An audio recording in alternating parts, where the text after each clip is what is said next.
मुख्यमंत्री मानिक साहा ने जेबीपी अस्पताल में 90 करोड़ की लागत से बने कई स्वास्थ्य परियोजनाओं का उद्घाटन किया, जिनमें क्रिटिकल केयर बिल्डिंग, संक्रामक रोग केंद्र शामिल है।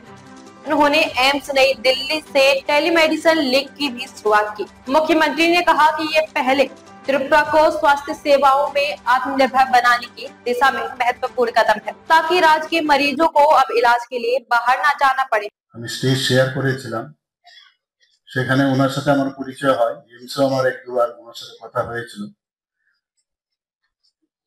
এবং সেখানে ওনার সাথে কথা বলার পর যেটা জানলাম যে হসপিটাল ম্যানেজমেন্ট করবার জন্য তারও একটা কোর্স আছে এবং এমসে সেটা আছে। আমাদের ত্রিপুরারে একজন স্টুডেন্ট সেখানে 3rd ইয়ারে আছে, এমডি দেওয়া হয় সেখানে 3 ইয়ার্সের কোর্স। আমি বললাম আমাদের এখানে তো সবকিছু থাকা সত্ত্বেও অনেক সময় প্রপারলি সেটাকে ইউটিলাইজ করা যায় না। আপনি তো এটার বিষয়ে অনেক অভিজ্ঞতা আছে, এক্সপার্টাইজ আছে,